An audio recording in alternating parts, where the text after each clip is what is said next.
Hello everyone, स्वागत है आप सभी का आपके अपने YouTube channel the exam tutor में।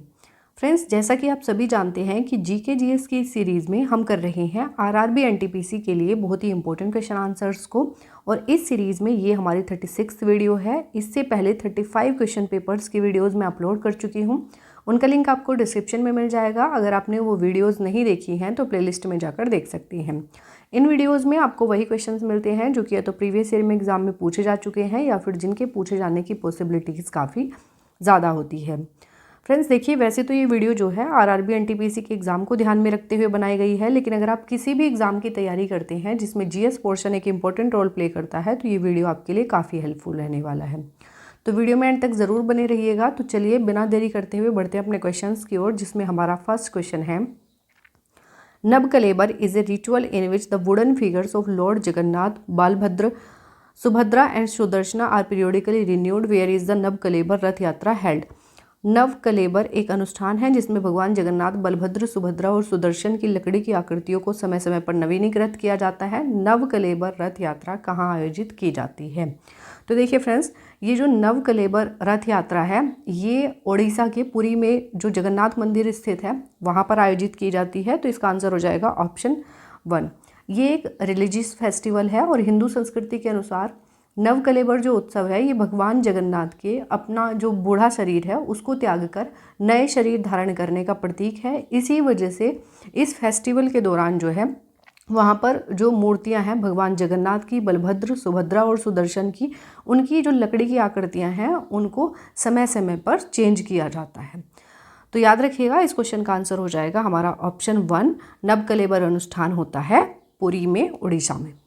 नेक्स्ट देख लेते हैं। नेक्स्ट क्वेश्चन है हमारा, dash is the sanctum the innermost century of Hindu and Jain temples where resides the murti idol of the primary deity of the temple. पवित्र स्थान है हिंदू और जैन धर्म मंदिरों का सबसे आंतरिक अभयारण्य जहां मंदिर के प्राथमिक देवता की मूर्ति स्थित होती है, उस स्थान को क्या कहा जाता है? ये पूछा है क्वेश्चन में। तो देखिए फ्रेंड्स, इस स्थान को कहा जाता है गर्भगृह। क्या कहा जाता है? गर्भगृह कहा जाता है। और गर्भगृह को सन्निधानम भी कहा जाता है। क्या कहा जाता है? सन्निधानम। गर्भगृह को सन्निधानम भी कहा जाता है। और ये जो हिंदू और जैन मंदिर होते हैं, हिंदू और जैन मंदिरों का सबसे अंदर वाला स्थान होता है जहाँ पर जो मंदिर के जो मुख्य देवता होते हैं उनकी मूर्ति स्थित होती है, उसको कहा जाता है गर्भगृह या सन्निधानम। तो याद रखिएगा, इस क्वेश्चन का आंसर हो जाएगा ऑप्शन 4, गर्भगृह। नेक्स्ट देख लेते हैं। नेक्स्ट क्वेश्चन है हमारा, Thimphu is the capital of which neighbouring country of India. Thimphu Bharat की किस पड़ोसी देश की राजधानी है? तो ये तो आसान है, थिम्पू है भूटान की राजधानी। नेपाल की राजधानी क्या है? नेपाल की राजधानी है काठमांडू। काठमांडू। काठमांडू। नेपाल की करेंसी क्या है? नेपालीज।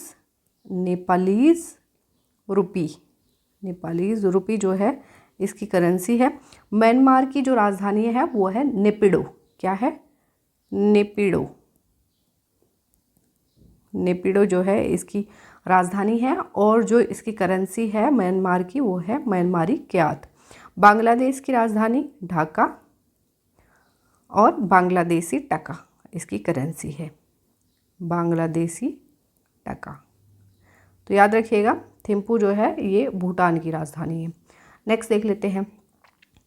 नेक्स्ट क्वेश्चन है हमारा, water has the highest density at nearly dash kelvin. कितने केल्विन पर पानी का जो घनत्व होता है लगभग, पानी का घनत्व लगभग कितने केल्विन पर सबसे अधिक होता है? तो देखिए फ्रेंड्स, पानी का जो घनत्व है ये 277 केल्विन पर, 277 केल्विन पर जो है सबसे अधिक होता है। और अगर डिग्री सेल्सियस की बात करें तो ये किसके इक्वल होता है? 4 डिग्री सेल्सियस की। किसके इक्वल होता है? 4 डिग्री सेल्सियस के इक्वल होता है। 277 केल्विन पर पानी का घनत्व जो है ये सबसे अधिक होता है। नेक्स्ट क्वेश्चन है हमारा, the presence of which of the following soils in the hilly areas of South India makes the region suitable for tea and coffee cultivation. दक्षिण भारत के पहाड़ी क्षेत्रों में निम्नलिखित में से किस मिट्टी की उपस्थिति इस क्षेत्र को चाय और कॉफ़ी की खेती के लिए उपयुक्त बनाती है? तो ऐसा कौन सा दक्षिण भारत की जो पहाड़ी क्षेत्रों में पाई जाती है, ऐसी कौन सी मिट्टी है जो कि चाय और कॉफ़ी के कल्टीवेशन के लिए सही मानी जाती है, उपयुक्त मानी जाती है?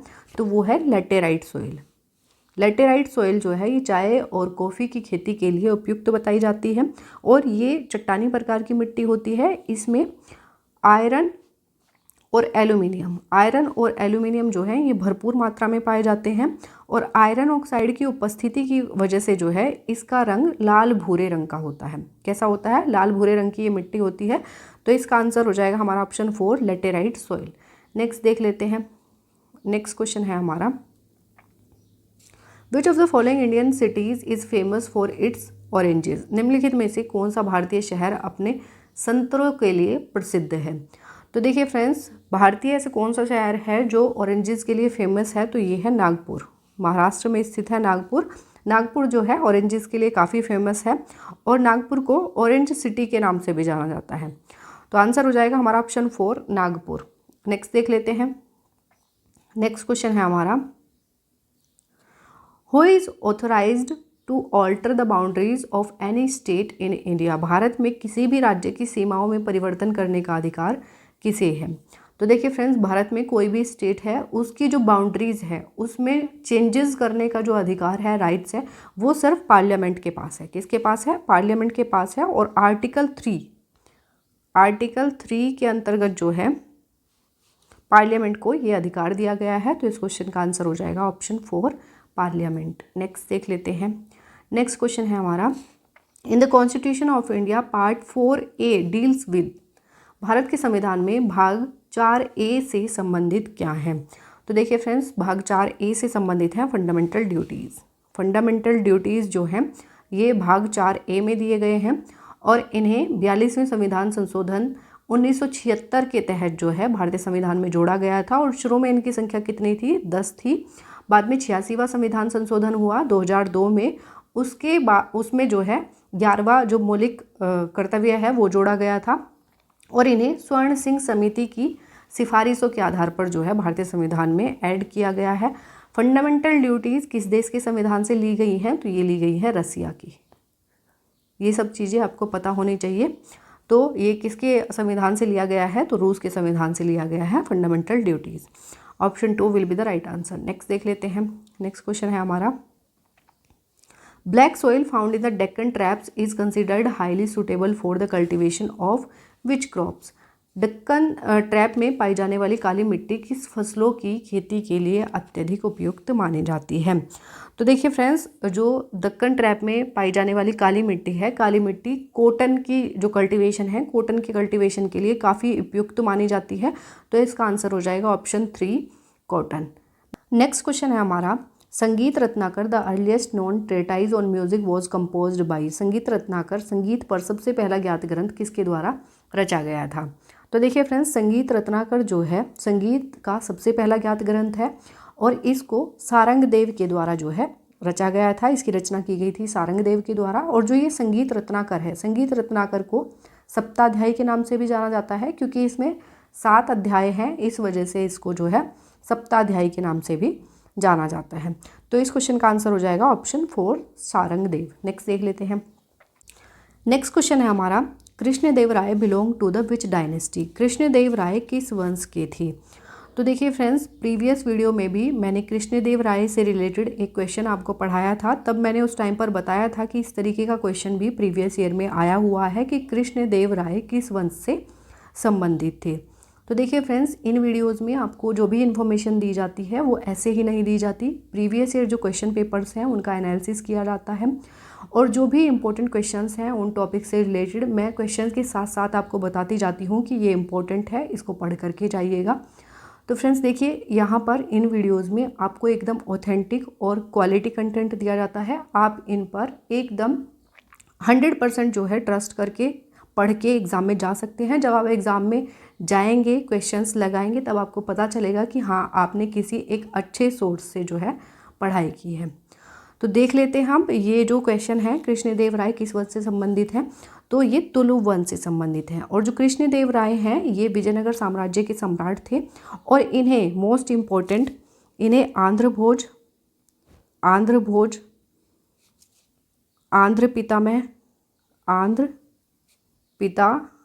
पितामह और अभिनव भोज के नाम से भी जाना जाता है, तो ये भी याद रखिएगा, ये भी क्वेश्चंस पूछे जाते हैं एग्जाम में।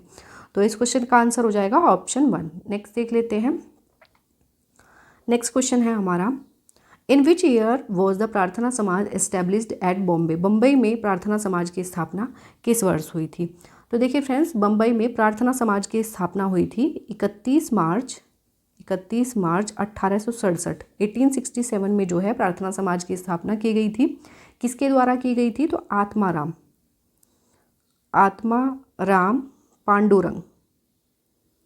पांडुरंग के द्वारा जो है प्रार्थना समाज की स्थापना की गई थी, और इसकी स्थापना जो है सामाजिक और धार्मिक सुधारों के लिए की गई थी। तो याद रखिएगा, इस क्वेश्चन का आंसर हो जाएगा 1867 ऑप्शन 2। नेक्स्ट देख लेते हैं। नेक्स्ट क्वेश्चन है हमारा, which of the following places is known for its hot springs. निम्नलिखित में से कौन सा स्थान अपने गर्म झरनों के लिए जाना जाता है?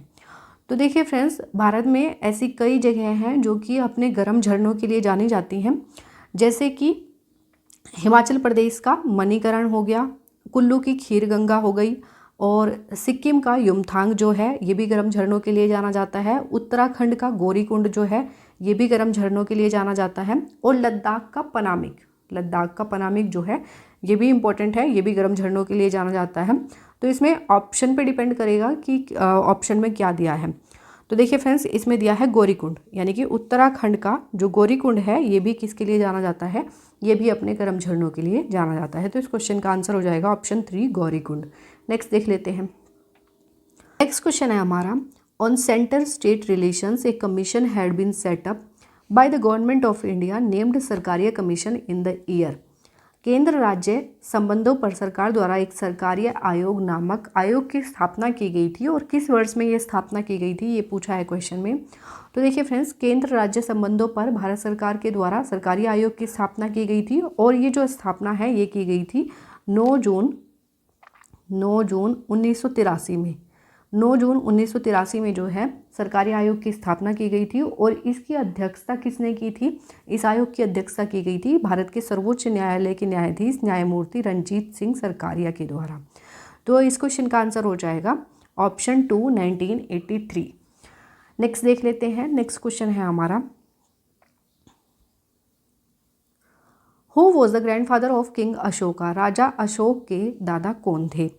तो देखिए फ्रेंड्स, अशोक का जो पूरा नाम था ये था देवनाम प्रिय अशोक। क्या था? देवनाम प्रिय अशोक मौर्य जो है इनका नाम था, पूरा नाम अशोक का। और अशोक के दादा कौन थे? तो चंद्रगुप्त मौर्य इनका नाम था। अशोक के दादा का नाम चंद्रगुप्त मौर्य था। और इनके पिता का नाम क्या था? तो इनके पिता का नाम था बिंदुसार। क्या नाम था? बिंदुसार जो है इनके पिता का नाम था। और जो चंद्रगुप्त मौर्य हैं, यानी कि जो इनके दादाजी हैं, इन्होंने नंद वंश के अंतिम शासक धनानंद को हराकर मौर्य साम्राज्य की स्थापना की थी। तो याद रखिएगा, जो मौर्य साम्राज्य की स्थापना की गई थी और मौर्य साम्राज्य के जो पहले शासक थे उनका नाम था चंद्रगुप्त मौर्य, जो कि राजा अशोक के दादाजी थे। देखिए फ्रेंड्स, राजा अशोक से जो है और भी क्वेश्चंस पूछे जाते हैं, जैसे कि कलिंग का युद्ध कब लड़ा गया था, कलिंग का युद्ध किसके द्वारा लड़ा गया था, और किस युद्ध के बाद जो है अशोक ने युद्ध को त्याग दिया था। तो कलिंग पर विजय प्राप्त करने के लिए जो है अशोक ने युद्ध को लड़ा था, और इस युद्ध को जीतने के बाद जो है अशोक ने युद्ध को छोड़ने का फैसला दिया था। उसके बाद जो है इन्होंने बौद्ध धर्म को अपना लिया और बौद्ध धर्म के प्रचार प्रसार के लिए काम करने लगे थे। तो याद रखिएगा, इतनी सारी चीज़ें अशोक के बारे में आपको पता होनी चाहिए। दादाजी का नाम था चंद्रगुप्त मौर्य और इनके पिताजी का नाम था Bindusara. Option 4 will be the right answer. Next देख लेते हैं। नेक्स्ट क्वेश्चन है हमारा, which of the following works as a buffer between CPU and main memory to prevent the processor from having to wait for a program and data from main memory.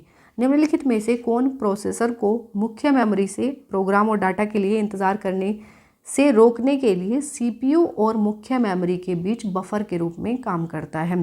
तो देखिए friends, CPU और जो main memory होती है, मुख्य memory होती है, उसके बीच बफर के रूप में काम करने का काम एक छोटी सी मेमोरी करती है जिसका नाम है कैशे मेमोरी। क्या कहा जाता है इसको? कैशे मेमोरी कहा जाता है। ऑप्शन 4। नेक्स्ट देख लेते हैं। नेक्स्ट क्वेश्चन है हमारा, where is the Kandariya Mahadev temple located. Kandariya Mahadeva मंदिर कहाँ पर स्थित है? तो कंदरिया महादेव मंदिर जो है ये मध्य प्रदेश में छतरपुर जिले के खजुराहो गांव में स्थित है। कहाँ पर है? मध्य प्रदेश के छतरपुर जिले में एक गांव है खजुराहो, वहाँ पर जो है कंदरिया महादेव का मंदिर स्थित है। और ये जो मंदिर है इसे चंदेल वंश के राजा धंगदेव ने बनवाया था। किसने? चंदेल वंश के राजा धंगदेव ने बनवाया था। और कब बनवाया था? तो 1999 ईस्वी में जो है इसको बनवाया गया था। और ये जो मंदिर है ये लॉर्ड शिवा को डिवोटेड है। ये जो टेम्पल है Kandariya Mahadev temple. Option 4 will be the right answer. Next देख लेते हैं। नेक्स्ट क्वेश्चन है हमारा, Sinhala is a major language in which of the following countries. Sinhali जो है या सिहाला जो है ये निम्नलिखित में से किस देश की प्रमुख भाषा है? तो सिहली जो है या सिन्हाला इसको कहा जाता है, सिन्हाला जो है ये श्रीलंका की एक लैंग्वेज है जो वहाँ पर बोली जाती है। तो इसका आंसर हो जाएगा ऑप्शन 4। नेक्स्ट देख लेते हैं। नेक्स्ट क्वेश्चन है हमारा, which of the following rivers drains into the bay of Bengal. निम्नलिखित में से कौन सी नदी बंगाल की खाड़ी में गिरती है? तो इनमें से कौन सी नदी है जो बंगाल की खाड़ी में गिरती है? तो देखिए फ्रेंड्स, गोदावरी नदी जो है ये बंगाल की खाड़ी में गिरती है। बात करें लूनी की, तो लूनी जो है ये नदी किसी भी समुद्र या महासागर में नहीं गिरती है। यह गुजरात के कच्छ के रण में जो दलदलीय क्षेत्र है उनमें जाकर समाप्त हो जाती है। तो बात हुई लूनी की। बात करें तापी की, तो तापी जो है ये अरब सागर की जो खंबात की खाड़ी है, खंबात की खाड़ी में जाकर के तापी नदी गिरती है। और नर्मदा नदी भी जो है ये खंबात की खाड़ी में गिरती है। तो इस क्वेश्चन का आंसर हो जाएगा ऑप्शन 3, गोदावरी नदी जो है ये बंगाल की खाड़ी में गिरती है। नेक्स्ट देख लेते हैं। नेक्स्ट क्वेश्चन है हमारा, Khamba Thoibi is an important form of performing arts of. Khamba Thoibi की प्रदर्शन कला का एक महत्वपूर्ण रूप है। तो खंबा थोईबी जो है ये किस राज्य में मनाया जाता है? तो ये मनाया जाता है मणिपुर में। किस राज्य का है खंबा थोईबी? तो ये है मणिपुर राज्य का। तो आंसर हो जाएगा हमारा ऑप्शन 4। नेक्स्ट देख लेते हैं। नेक्स्ट क्वेश्चन है हमारा, the Vyas Samman a literary award was first awarded in the year. साहित्यिक पुरस्कार व्यास सम्मान पहली बार किस वर्ष प्रदान किया गया था? तो देखिए फ्रेंड्स, जो ये साहित्यिक पुरस्कार है व्यास सम्मान ये पहली बार 1991 में 1991 में जो है ये पहली बार प्रदान किया गया था। और ये जो पुरस्कार है ये हर साल के बिरला फाउंडेशन देता है। कौन देता है? के बिरला फाउंडेशन जो है इस पुरस्कार को देता है। कौन सा पुरस्कार? व्यास सम्मान, जो कि एक साहित्यिक पुरस्कार है। Option 4 will be the right answer, 1991। Next देख लेते हैं। नेक्स्ट क्वेश्चन है हमारा, Which article of the Indian Constitution deals with the special address by the President of the Parliament? भारतीय संविधान का कौन सा अनुच्छेद राष्ट्रपति द्वारा संसद में विशेष संबोधन से संबंधित है? तो देखिए फ्रेंड्स, भारतीय संविधान का ऐसा कौन सा अनुच्छेद है जो राष्ट्रपति द्वारा संसद में विशेष संबोधन से संबंधित है? तो ये है आर्टिकल 87। आर्टिकल 87 के तहत जो है राष्ट्रपति संसद के जो दोनों सदन होते हैं दोनों सदनों को विशेष संबोधन देते हैं। तो इस क्वेश्चन का आंसर हो जाएगा हमारा ऑप्शन 1, 87। नेक्स्ट देख लेते हैं। नेक्स्ट क्वेश्चन है हमारा, the percentage change in demand for a good divided by the percentage change in its price is known as. किसी वस्तु की मांग में प्रतिशत परिवर्तन को उसकी कीमत में प्रतिशत परिवर्तन से विभाजित करने पर उसको क्या कहा जाता है? तो देखिए फ्रेंड्स, जब किसी भी वस्तु की मांग में जो प्रतिशत परिवर्तन होता है उसको उसकी कीमत में प्रतिशत परिवर्तन से विभाजित करने पर जो भी आता है, जो भी आंसर हमें मिलेगा उसे कहा जाता है मांग की कीमत लोच या फिर प्राइस इलास्टिसिटी ऑफ डिमांड। इसको कहा जाता है price elasticity of demand. Option 3 will be the right answer. Next देख लेते हैं। नेक्स्ट क्वेश्चन है हमारा, Mediterranean sea is connected with the dash through the Suez canal. भूमध्य सागर स्वेज नहर के माध्यम से किससे जुड़ा हुआ है? तो देखिए फ्रेंड्स, जो स्वेज नहर है ये भूमध्य सागर को लाल सागर से जोड़ने का काम करती है। स्वेज नहर किससे जोड़ने का काम करती है? भूमध्य सागर को लाल सागर से जोड़ने का काम करती है। स्वेज नहर जो है ये मिस्र के स्वेज प्रांत में बनी हुई एक कृत्रिम जलमार्ग है। क्या है? कृत्रिम जलमार्ग है जो स्वेज नहर है। और ये जो नहर है ये अफ्रीका को एशिया से अलग करती है। अफ्रीका और एशिया को डिवाइड करने का काम कौन करती है? स्वेज नहर करती है। और ये भूमध्य सागर को लाल सागर से जोड़ने का काम करती है। Option 3 will be the right answer, red sea. Next देख लेते हैं। नेक्स्ट क्वेश्चन है हमारा, the commercial paper CP to be used by corporate houses in India was introduced in the year. भारत में कॉरपोरेट घरानों द्वारा उपयोग किया जाने वाला वाणिज्यिक पत्र जिसे सीपी कहा जाता है किस वर्ष पेश किया गया था। तो देखिए फ्रेंड्स, जो ये वाणिज्यिक पत्र है या सीपी जिसे कहा जाता है कमर्शियल पेपर, ये एक अनसिक्योर्ड मनी मार्केट इंस्ट्रूमेंट है जिसे वचन पत्र के रूप में जारी किया जाता है। इसके वचन पत्र के रूप में इसको जारी किया जाता है और इसको 1990 में जो है इसको पेश किया गया था। तो इस क्वेश्चन का आंसर हो जाएगा 1990, ऑप्शन 4। सो फ्रेंड्स, ये हमारे 25 क्वेश्चंस यहीं कंप्लीट होते हैं। आई होप ये वीडियो आपको पसंद आई होगी, और ये वीडियो आपको अच्छी लगती है, हेल्पफुल लगती है तो वीडियो को लाइक और चैनल को सब्सक्राइब जरूर कर दीजिएगा। मिलेंगे नेक्स्ट वीडियो में नए क्वेश्चन पेपर्स के साथ। तब तक के लिए wish you all the best, take care and thank you.